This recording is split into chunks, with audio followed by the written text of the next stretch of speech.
பாரு கமருதீனை அடித்து பிளான் பண்ணி அனுப்பி விட்டுட்டு இப்போ டிஆர்பி எப்படா வரும் உங்களுக்கு? வராது. அப்போ என்ன பண்ணணும் நீங்கள்? அதுக்கு தான் கவின் வந்திருக்காரு. அடுத்து யார்? சாண்டி. அதாவது என்னென்னா அந்த சீசனில் வேறு லெவல் பண்ண கவினும் சாண்டியும் உள்ளே என்ட்ரி கொடுத்துருக்காங்க. வேறு வழி இல்லை. உள்ளே இருக்கலாம் மிக்சரு. அரவரா என்ன பண்ணோம்? அரவரா எவனும் மதிக்கவே இல்லை. கவினும் மதிக்கலை, சாண்டியும் மதிக்கலை. தெரிஞ்சு போச்சு. ஆஹா இப்படி யாராச்சும் ஒரு 4 பேர் வெளிலேருந்து வந்தால் தாங்க இவங்களுக்கு தெரியும். விக்ரமை மோந்து கூட பார்க்கல எவனும். அப்பயுமே போய் என்ன பண்ணியிருக்காங்கன்னா பாரு கமருதீனை பற்றி பேசியிருக்காங்க பாருங்கள். மக்கள் ஒன்றும் முட்டாள் இல்லைடா. பாருக்கு கமருதீனுக்கு இருக்கிற மக்கள் சப்போர்ட் உள்ளவனுக்கு ஒருத்தனும் கிடையாது. ஏன்னா காணாமலுக்கு சொல்லலாம். அவனுமே போய் உள்ளே போய் பாருங்கள் எக்ஸ்போஸ் ஆகிட்டு இருக்கான். இன்னொருத்தையும் எக்ஸ்போஸ் ஆகிட்டு இருக்கான் உள்ள. சபரியெல்லாம் திரும்பி கூட பார்க்கல எவனும். இவங்களாம் என்ன நினச்சிட்டு இருக்காங்க தெரியுமா? நம்மளாம் நல்லா கேம் ஆடி 4 மிக்சரும் உள்ளே உட்காந்துருக்கோம்னு நினச்சிட்டு இருப்பாங்க போல். திவ்யாவையும் அவனுக்கு கண்டுக்கல. ஏன்னா திவ்யா தான் பிஆர் வச்சு ஓட்டு போட்டுக்கிட்டு இருக்கா. இவன் சபரி ஆனியன் ஸ்டாரு சொம்பு. இவன் விக்ரம் அவன் விக்ரம். இந்த பக்கம் பார்த்தீங்கன்னா அரவரா பலூனை வச்சு ஓட்டிகிட்டு இருக்கு. யாருமே மக்கள் சப்போர்ட்டோட உள்ளே போகல. அப்புறம் எப்போ அவங்களெல்லாம் கண்டுப்பாங்க? கவினும் சாண்டியும். அவங்க சீசன்லாம் பார்த்துருக்கீங்களாடா நீங்கள்? சாண்டி சீசன், கவின் சீசன்லாம் பார்த்துருக்கீங்களாடா? மிக்சர் பாய்ஸ் எப்படி ஃபன்னாக இருக்கும் தெரியுமாடா? அதான்டா ஃபன்னு. காணாவினத்து பண்ணுறது ஃபன்னு கிடையாது. அது வெஞ்சன்ஸ். பாரு மேலே வெஞ்சன்ஸை காட்டினா ஞாபகம் இருக்கா?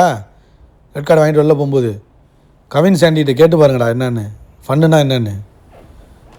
விளையாடுறாங்க. அவங்க பார்வையும் கமருதீனும் பேசிட்டாங்க போல். இவங்களை யாருமே கண்டுக்கல. எப்படா கண்டுப்பாங்க? நீங்கள் அதாவது ரீஎன்ட்ரி வந்திருக்கவங்களாம் கண்டென்ட் கொடுக்குறாங்க. நேற்று திவாகர் இவங்கெல்லாம் கண்டென்ட் கொடுத்துட்ருக்காங்க. நேற்று இன்னும் பெரிய ஒரு கூத்து நடந்து போச்சுங்க. இந்த விக்ரம் இருக்கான் பாருங்கள், விக்ரம் அவனோட ஏவியில் இந்த காமெடி ஏவியில் அவனோட எந்த வீடியோவுமே வரல. ஃபுல் அண்ட் ஃபுல் பாரு, கமுரு, அப்புறம் கானா வினோத், திவாகர் இவங்கெல்லாம் வந்தோடனே இவனால் தாங்கவே முடியல. கதறிட்டான். அழுவாத குறையாக உட்காந்துருக்கான். சபரி முதல் வந்திருக்கான். ஆனால் விக்கல்ஸ் வரல. ஏன்னா நீ வைக்கிற புத்தியை தான்டா காட்டின விக்ரம்.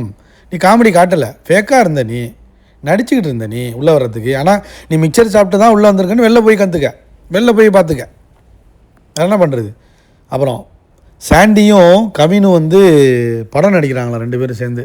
ஸோ அது இந்த மேடையில் சொல்லாமல் எந்த மேடையில் சொல்ல முடியும் அப்படிங்கிற மாதிரி கவினுக்கும் சாண்டிக்கும் ஒரு வேறு மாதிரியான ஒரு வைப்பு. அப்புறம் டான்ஸ் எல்லாம் போட்டு பயங்கரமாக பட்டையை கிளப்பிட்டாங்க. சாண்டி சொல்லிட்டான் எல்லாரோட டீட்டெயில்ஸும் எடுத்துட்டேன். ஏன்னா நானும் ஒன்றும் தேராதில்ல மிக்சரில். என்னமா கேம் நம்மளுக்கு தான் அப்படின்ட்டாரு. அதுக்கு என்னென்ன அர்த்தம் என்னென்னா, நீ 4 ஃபைனலிஸ்ட்டும் வேஸ்ட்டு. ஸோ நாங்கள் தான் கேமு. நான் வந்தால் தான் டிஆர்பி, கவின் வந்தால் தான் டிஆர்பி அப்படின்ட்டு மாதிரி போட்டு பொழந்துட்டார். இதில் இன்னொன்று சக்காசம் பண்ணி விட்டான். அந்த பீபோ சாசுவாக இருக்கான் பாருங்கள். பலூனக்காவோட ஃபேனு. பலூனுக்காக துடிச்சிக்கிட்டு இருக்கான் பாருங்கள் ஒரு சாசோ. அவன் என்ன சொல்கிறான்னா, கவினையும் கானாவினத்தும் 2 பேரும் கட்டுப்பிடிச்சு பேசிகிட்டு இருக்கும்போது 2 பொட்டியும் பேசிக்கிட்டு இருக்கு. 2 பொட்டினா யார்? கவினை 5 லட்சம், கானாவினத்து 18 லட்சம். பொட்டி பாய்ஸ். ஆனால் அவ்வளோ நெகட்டிவ் இருந்துச்சு தெரியுமா கவினுக்கெலாம்? ஒரே நாளில் பொட்டி எடுத்துக்கிட்டு ஒரே நாளில் விட்டு கொடுத்துட்டு எப்படி போனால் தெரியுமா? அதனால் அப்படியே பேர் மாறினுச்சு. ஸோ கானாவினத்துக்கு அப்படிலாம் ஒன்றும் கிடையாது. நல்ல பேர் இருந்துச்சு. ஆனால் உள்ளே திரும்ப ரீஎன்ட்ரியில் திரும்ப அவர் நடந்துக்கிறதெல்லாம் பார்த்தா கேவலமாக இருக்குது. பாருக்கிட்ட அவர் நடந்துக்கிட்டது ரொம்ப கேவலம். அதை பற்றி நம்ம பேச வேண்டாம். பட் ஆனால் என்டர்டெயின் பண்ணியிருக்கான் அந்த ஆள். அவ்வளோதான். கேம் ஆடலையே. கேம் இல்லைம்மா. பாரு கமருதீன் அளவுக்கு கேம் இங்கே யார் ஆடியிருக்கா சொல்லு? சாண்ட்ராவாச்சும் நெகட்டிவாக கேம் ஆடியிருக்கா. மக்கள் காரி துப்பிட்டு இருக்காங்க. ஆனால் காணாவினது என்ன ஆடினா மண்மத்தை கொட்டினா திவார் மேலே.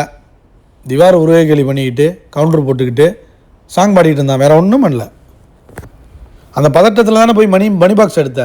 உண்மையிலே நீ ஒரு கேமர்னால் உள்ளே இருந்து டைட்டில் வின்னர்லாம் ஆயிருப்ப. இப்போ பல பேர் சொம்பு அடிச்சிட்டு இருக்காங்க. பீடி வாயிருக்கு பாருங்க திவ்யா, அதை டைட்டில் வின்னர் ஆக்கிறதுக்கு. எவன் தாங்க டைட்டில் வாங்க போகிறான்? சீக்கிரமாக முடிச்சு விடுங்கடா அதை. இதில் வர பாரு கமருதீன் உள்ளே வந்துடக்கூடாதுங்க. போய் கெஞ்சி காலில் விழுந்துக்கிட்டு இருக்காங்க. 4 தடவை போயிட்டாங்க வீட்டுக்கு. வந்துருங்க கால் பண்ணி கெஞ்சுறாங்க. எல்லாத்தையும் சொல்லி விட்டு கெஞ்சுறாங்க. கமருதீன் போயிடுவானோ அதான் பயமாக இருக்குங்க. 2 பேருமே போகக்கூடாது. போய் மேரேஜ் பண்ணிருங்கடா. டே இங்கே போயிடாதீங்கடா. சாண்டிகிட்டையும் கவின்கிட்ட கேட்டால் கூட அதான் சொல்லுவாங்க, மேரேஜ் பண்ணி கெத்தாக வரணும். அடுத்து ஒரு படத்தில் பெரிய ஒரு படத்துலேருந்து வரணும். வெயிட் பண்ணி பார்ப்போம். லைக் பண்ணுங்கள், ஷேர் பண்ணுங்கள், கமெண்ட் பண்ணுங்கள்.